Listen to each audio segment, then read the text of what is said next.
Para eso yo propondría cinco dimensiones, 5 aspectos. No son exactamente variables, son dimensiones, digamos, dimensiones problemáticas que serían. Por un lado, la dimensión regulatoria, ¿no? O sea, ¿qué cambios y continuidades en relación a la intervención explícita por parte del Estado en la regulación de los medios de comunicación y de otras actividades convergentes se han producido en la historia de América Latina?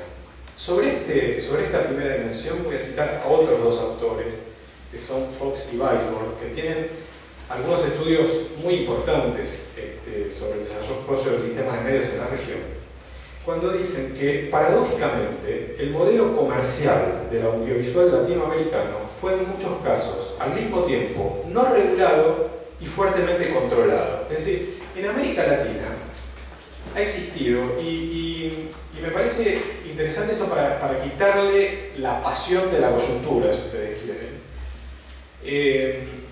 ha existido, por lo menos desde principios del siglo XIX, una construcción del sistema de medios, es decir, una construcción de un sistema de interpelación de lo público, de lo masivo, a través de los medios de comunicación, que simultáneamente reunió dos características que son desconocidas tanto en Europa como en América del Norte, que es la no regulación explícita y la lógica de control, de fuerte control sobre contenidos. Pero no son contenidos controlados como detrás de la cortina de hierro, digamos, ¿no? Es decir, yo leo los comunicados de ADEPA, los editores de los diarios, y resuenan mucho a esa retórica de la Guerra Fría de 1960, ¿no? Parece que estuvieran hablando de casos de espionaje. En realidad, la situación de América Latina no es esa, no es la del control explícito de contenidos en la historia del sistema de medios.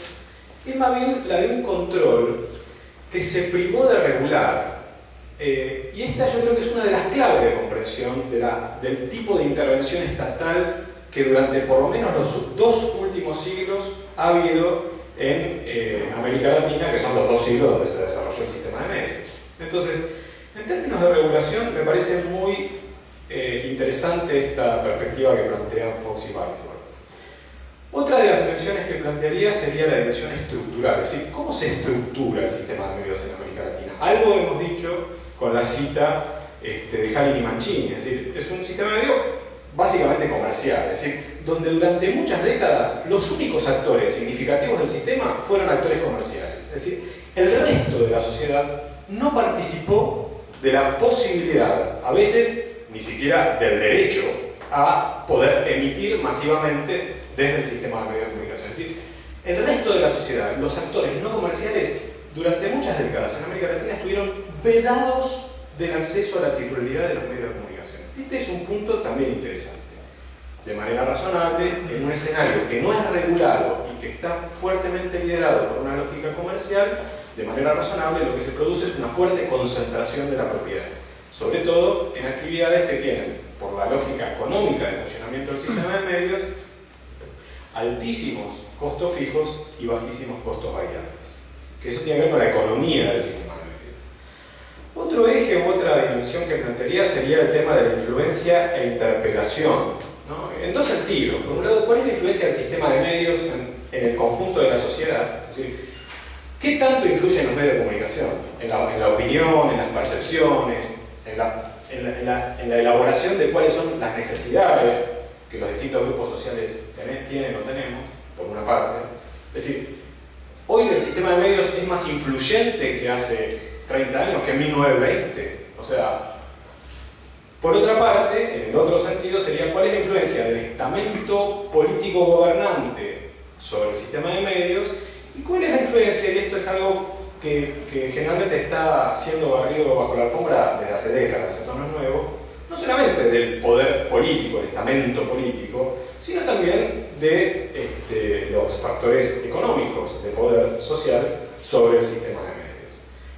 Una cuarta dimensión tendría que ver con lo tecnológico, el tema de la competencia de nuevos medios, de plataformas convergentes, del impacto en los medios tradicionales. Me parece también muy productivo lo que señaló Fernando respecto de cuál es la tensión generacional en los procesos productivos, en las redacciones de los medios de comunicación. Eso yo creo que es una línea súper interesante. Por último, los cambios, la última dimensión que me gustaría presentar como esquema, digamos, que yo creo que no es posible explicar el sistema de medios sin estas dimensiones, es la cuestión de los cambios en los modos de consumo audiovisual por parte de las audiencias. Hay un texto muy interesante de Arsenault y Castells, publicado en el International Journal of Communication, que plantea, en donde los autores elaboran el concepto de comunicación segmentada de masas, mass self-communication, para referirse a la eclosión de nuevas ventanas y plataformas convergentes, de tecnologías convergentes, que permiten que haya flujos de comunicación que son masivos y segmentados a la vez, lo cual es una revolución copernicana en el modelo punto masa, en el modelo broadcasting, que es el que predominó en la historia de los medios de comunicación. Para ir cerrando, porque estoy agotando el tiempo, diría que una categoría clave que integra varias de las dimensiones que recién enuncié, que es patrimonialismo. El patrimonialismo básicamente es la tendencia de un grupo, usualmente, pero me interesa quitarle esta dimensión, ¿no? Que usualmente es un grupo a cargo del poder político, una tendencia a considerar y administrar los bienes públicos como propios, ¿no? O sea, a confundir la cosa privada con la red pública, con la cosa pública. Eso es el patrimonialismo clásicamente.